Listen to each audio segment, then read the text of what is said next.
Welcome to this demon seminar where we will discuss more of the demons that plague our world. I am sure you have all seen our seminar that is quite urgent, that you all must see if you have not, around the new demon based off the plesiosaur that seems to have a resistance to the weakness of all demons, saltwater. In a few weeks, we will have a seminar discussing how and why this is possible, along with how much demon energy it takes. But for now, we'll be discussing more of the demons and their roles in invading our world. Soon we hope to discuss the roles many demons have in the hive that is hell. The first demon we will discuss today is codenamed the Hunger Demon, and its position in invasions is actually taking place long before the invasion actually happens. They'll be sent to our mortal realm to dig underground burrows beneath villages that the demons hope to invade. And when they do, when the invasion finally happens, they'll dig up to the surface. With their mouths agape, they will swallow whole anybody who falls into their mouths.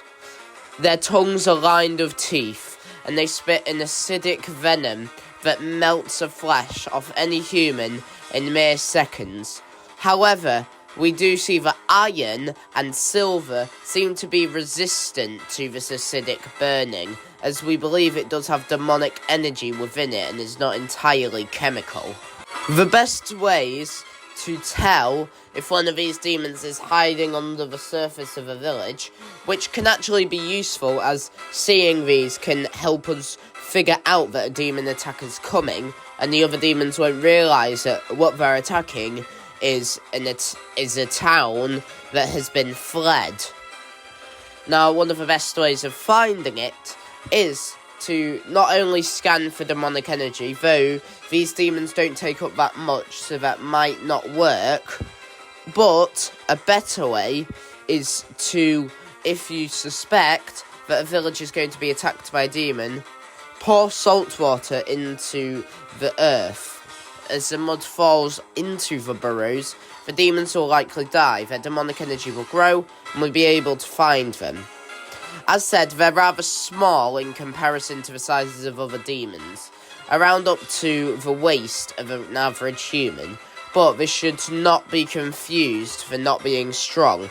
Once they take up little demonic energy, and they're easy to prepare for. If you forget to prepare for them, they can be lethal.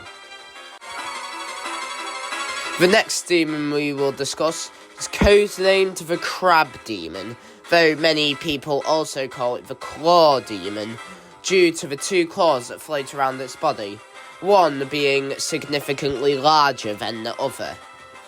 This demon has a large mouth, though it doesn't use it as much as the previous demon, and it has a mouth inside of its own, along with two eyes that protrude from its head, similar to an insect's. As said, the two claws float around its body, commonly orbiting it if it's not using them to catch any humans. It is surprisingly strong with its four legs, able to climb over things and leap great distances. They are commonly on the front lines of the demon attacks, and while sometimes they can be used as simply brute force to tear through any humans, they're commonly also used as sidekicks to other demons, where if a demon is looking as if it is going to be taken out, this demon will intercept to try and hurt or damage the human that is doing the damage to the demon. So, say if a person is escaping a demon, such as one we discussed in our previous case, that traps humans for other demons, they might catch any people that are escaping. This is a common use of them, but as said, they're mainly used to help other demons. Their claws actually appear more like mouths or other sentient beings, as the smaller one also has an eye, though it's been proven that these eyes don't actually provide any sensory application. Neither do the tongues, and since these claws have no teeth, and no digestive tract. We believe these tongues are simply here to trap people stuck in their claws for longer. Now, this demon is quite physically powerful, but one of their best attributes is their grip. They often stay still, letting their claws reach out to grab people, so that they can bring those people back to other demons. This means that they're able to take on many humans at a time, so when there's often large groups, they will help other demons by spreading out the humans, so that they can each be taken out more easily, one at a time. They're certainly some of the strongest demons we've come across, but they also do much better in wetter or more nature-filled environments, and this proves for them to have a significant disadvantage to strong heat.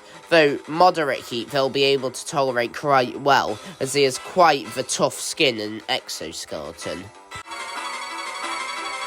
The next demon we discuss is codenamed the Copper Demon, and they are possibly the creepiest demon that we will cover today, at least to the opinions of many soldiers in our ranks.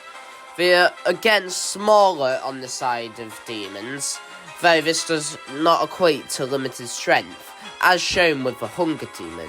Though these demons are considerably weaker, however, they take up much more demon energy. Not by a long shot, as they do not take up that much more as, say, the Sniffer Demon we covered last time, or any other demon that's used for its brute strength, but they have the ability to transmit electricity through them, likely due to their copper physiology, though they're able to enhance it, and their job is actually quite unique, and unlike other roles where many other demons can suit them, depending on the area where they're invading is. For example, if they're near a more seaside village that they're invading, they'll obviously use the Crab Demon over many others that are better in a desert. So, in cities, these demons are very useful, and their main priority is to take out any electricity or resources. They'll wipe out any materials that people could use. Essentially, they're going on the front lines, expecting to be destroyed, and they take out as many resources as possible. Knock down electrical lines, burst generators, even set fires where possible, so that more humans are forced out onto the streets to escape, or out of cars as these demons destroy them, leading to other demons having a better shot, similar to how the previously discussed demon helps others. They have pincers for claws, and the mouth on their stomach, whilst it can be used to crush people, it is not actually used to chew, as it does not have the proper jaw apparatus, and as discussed, there is no digestive tract. Now, this demon has wire-like appendages for its arms and legs, that allow it to stretch its pincers further distances, and they'll often walk on these. It has a floating cube above its head that isn't very useful in battle, but it can actually be used as a weak point of this demon. For whatever reason, it is where it stores most of its demonic energy.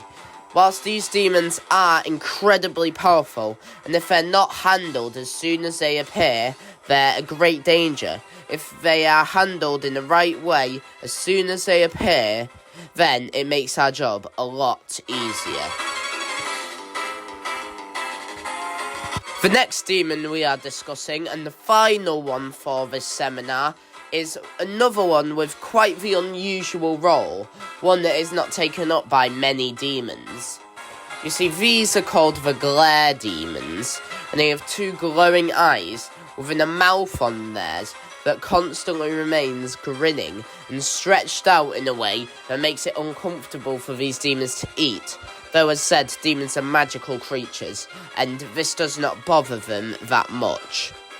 Their mouths are always agape, seen unable to actually close, so they never lose sight of their victims.